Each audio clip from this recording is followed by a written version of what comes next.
Hello, my wonderful viewers, and welcome to another episode of Betty Adams Overanalyzes. Today we are taking a pile of pasta, some suspiciously overpriced shoes, a strain of quiet desperation that is just a little too intense to be that of a boy. Today we are looking at the secret life of the Bailey Hinobi Store's top glitch tech, Mitch Williams. Now, from the beginning, Mitch's character has been a cipher. He was introduced as a hero who easily and casually violated the minds and property of the people he protected. That introduction was sidetracked when he displayed his arrogance and ruthlessness in the tourney. But until he stole the pasta, he never did anything one could strictly label dishonorable, as we went over in the previous episode. Again, ask yourself, has Mitch ever done a single dishonorable thing that wasn't directed by the demands of his job as a glitch tech, other than this pasta? I.e., has he ever done the kind of thing that Me-K.O and Fives do all the time now, too? I mean, yes, he's done those many times, but if the heroes are doing it, why would we object to a secondary character doing it? We don't like him because he is overbearing and unpleasant, to the point that it seems as if Mitch was deliberately pushing people away, preventing emotional bonds from forming. But has Mitch ever done anything legally or morally wrong? And by morally, I mean something that actually harms another person. Yes, you say, he used company tech to steal that pasta. And there, my friends, you have it. That odd order of pasta is the cornerstone on which I base my theory. Mitch isn't a child like Me-K.O and Fives. Mitch is 19 and working full-time. He should be pulling down a pretty decent salary, and it's decent enough that he can spend money on his appearance. Why would he bother stealing the literal cheapest food imaginable, spaghetti? Now, in another chapter, this might just be a common moral flaw. Petty theft and the temptation to abuse power are pretty common triggers for people to do seemingly ridiculous things. But everything we have seen of Mitch refutes this interpretation of his character. Mitch follows the rules. He's extremely conscientious. Mitch gives people their proper due even when he doesn't like it. Petty theft is contrary to every other beat of Mitch's character that is established in the show. So, why would Mitch break the rules here and now? Now, the thing to do would be to examine any other time Mitch broke protocol, broke the rules, and compare them to this situation. I can dig up innumerable times that Mitch was tactless, rude, and unnecessarily condescending, but I cannot think of a single time in the show that Mitch actually broke a law. This pasta example of Mitch breaking the rules is a singular event, which is exactly what makes it stand out so sharply. Since we can't find an example of Mitch breaking the rules, let's look for where he bent them. Bend number 1 was when he took Fives' wristband, an event important enough to be lampshaded by Me-K.O and Fives in conversation when they raised the question of why didn't he just destroy Fives' wristband, a question that is notably never answered in the show. We don't know, and if you look at this carefully, we don't really know that Mitch was breaking any rules here. Taking the band in the first place was merely Mitch being thorough in following Phil's orders to eliminate evidence of the turning glitch. However, all the tech they use seems to be a return to Hinobi policy. It seems to have a return to Hinobi policy. If the rules that apply to the rest of the Hinobi tech apply to that wristband, Mitch probably should have turned it over to Phil, but we just don't know about this. This event that makes this event a dark horse. And not knowing what the wristband was for, I can't speculate why Mitch kept it. I just speculate that the fact that he kept it was important and in defiance of Hinobi rules, so I put it here. Bend number 2 was failing to mind wipe Fives and Me-K.O when they confronted him the second time. Now, granted, that wasn't for a lack of trying, so Mitch wasn't actively defying the rules in this case. But the question becomes, why did he refuse backup when Fives released the glitch? What was Mitch hiding? Phil already knew his gauntlet had discharged the glitch. It wasn't Mitch's fault that Me-K.O didn't reset. Still, Mitch bent the rules and risked the glitch going viral to keep Fives and Me-K.O's reappearance off of Phil's radar. Again, why? Why was Mitch so dead set against accepting backup with that glitch escape and Me-K.O and Fives there? Mitch should have wanted backup. Again, remember, Mitch was not protecting his win from Fives. Mitch was not trying to prevent Fives and Me-K.O from talking to Phil for that reason.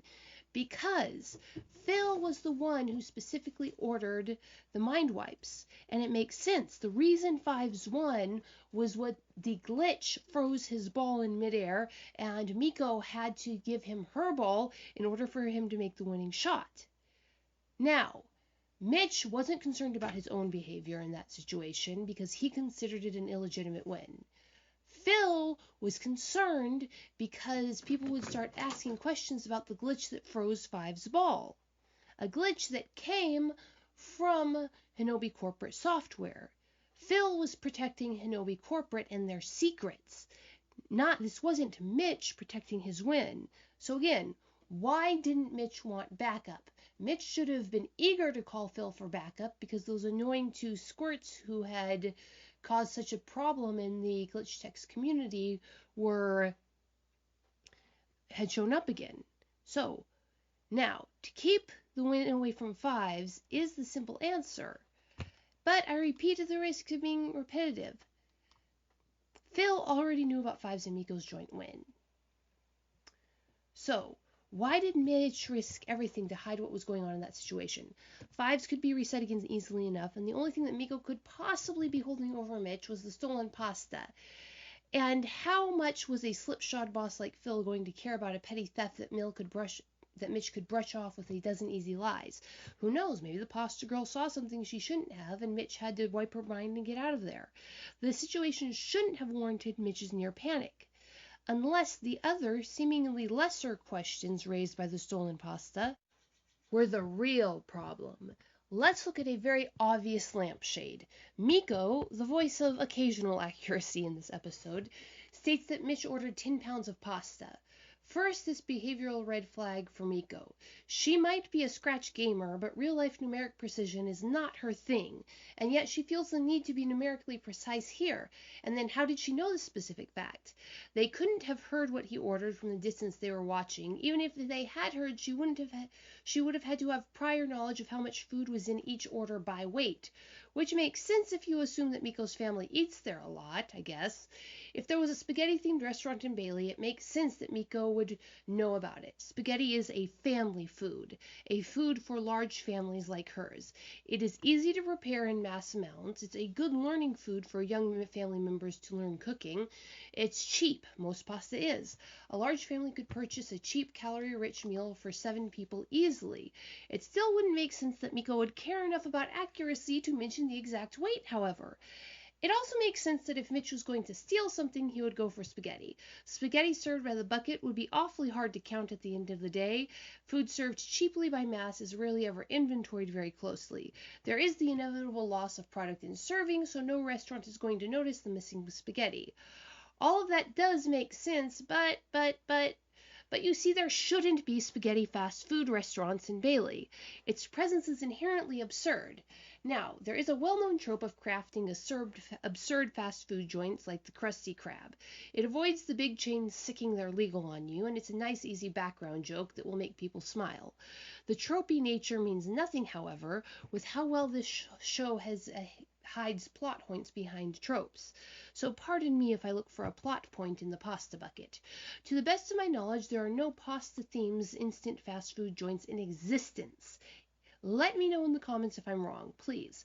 But there are definitely no instant pasta-themed fast food restaurants in the US.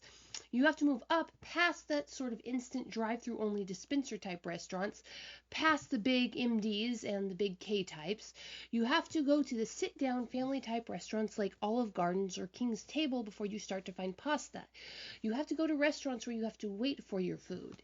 This is for the very simple reason that pasta takes a long time to cook compared to other foods, and that it doesn't keep at a saleable restaurant quality for any reasonable length of time.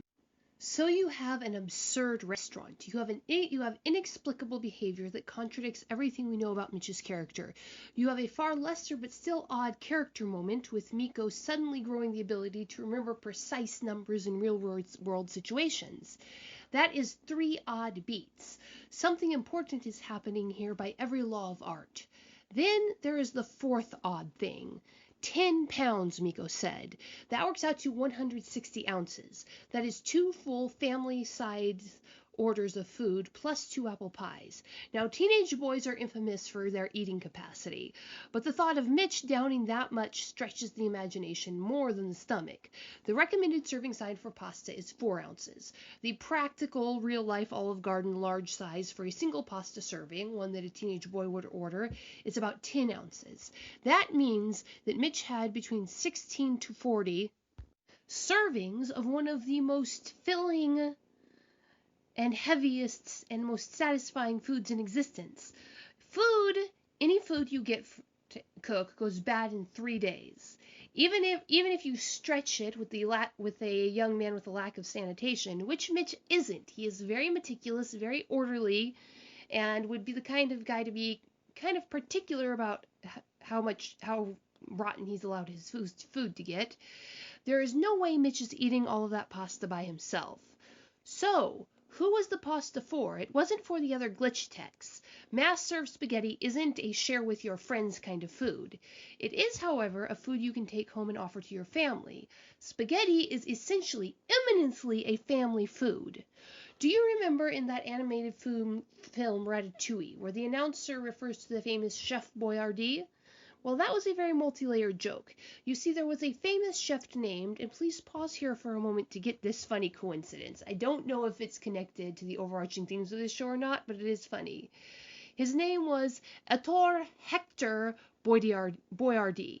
Now, I know I murdered the first name, mangled the last name, but doesn't that chosen Americanized middle name sound familiar?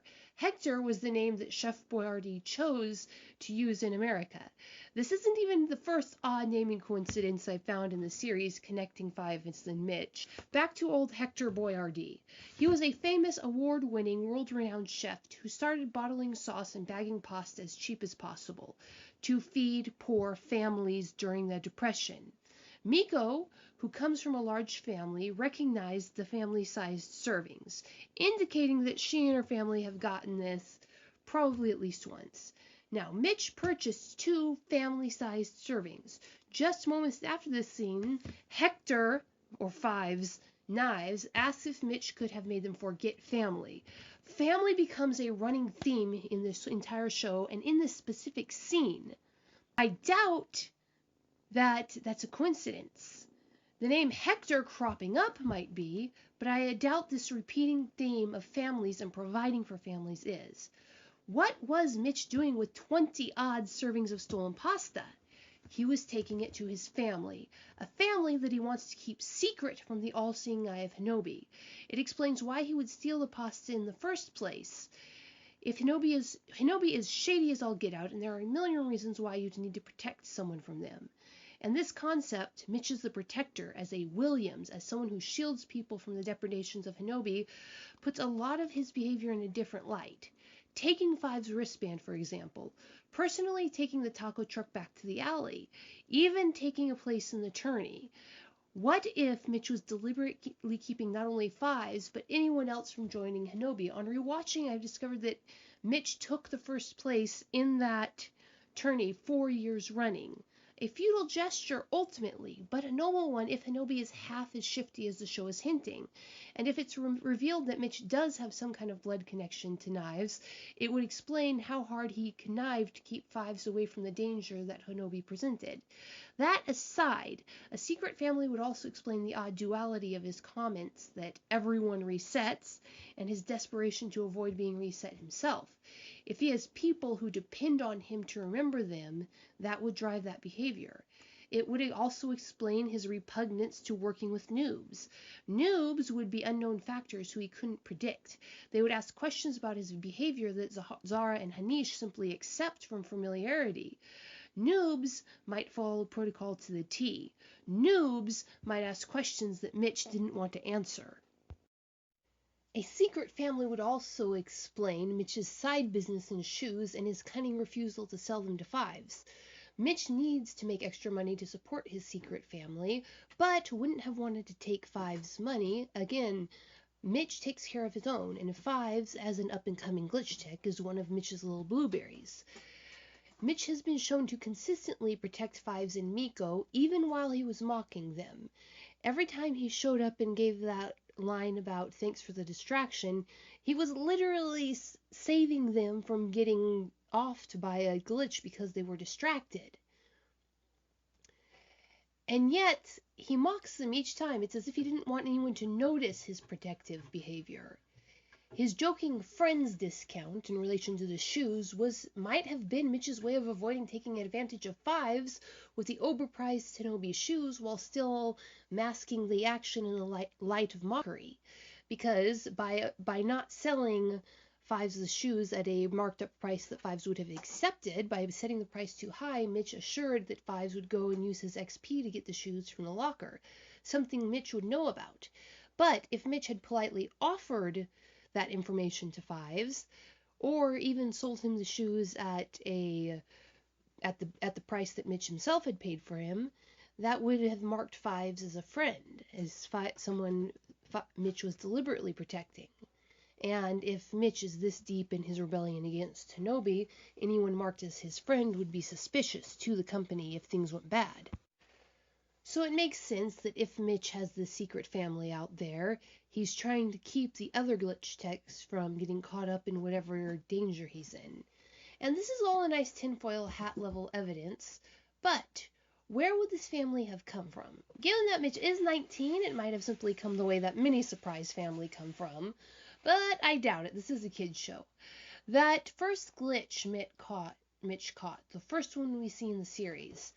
As Mitch leaves the house and heads back to his van, Phil is scolding him, telling him to bring the glitch in according to protocol this time.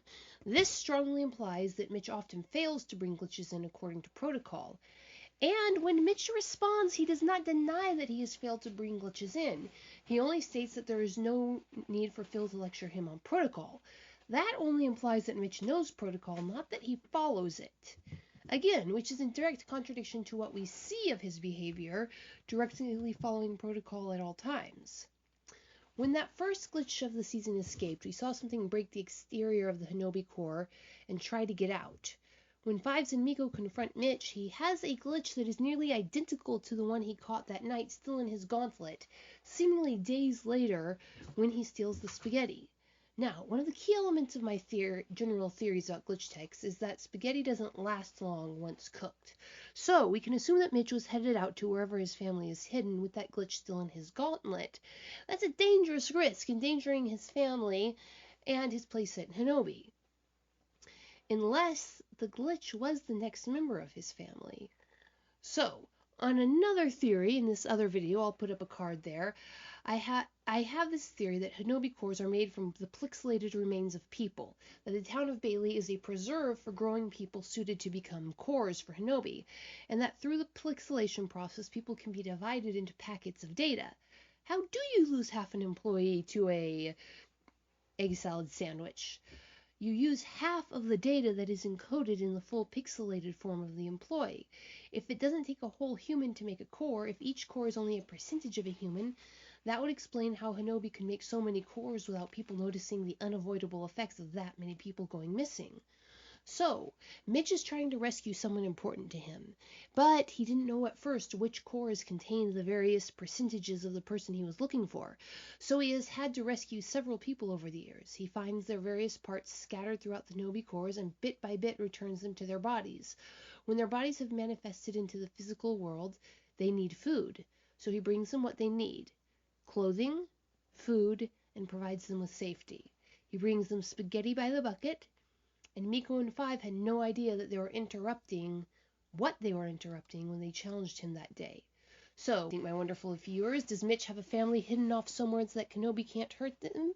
Can you think of any other time in the show that Mitch did something that came close to the theft of the spaghetti in terms of bad behavior? Leave a like below if you agree, and leave a comment blasting my theory like a rogue glitch if you disagree. Check out my Teespring link below to see some weird human merch, and hit that subscribe button. Peace out, my wonderful viewers.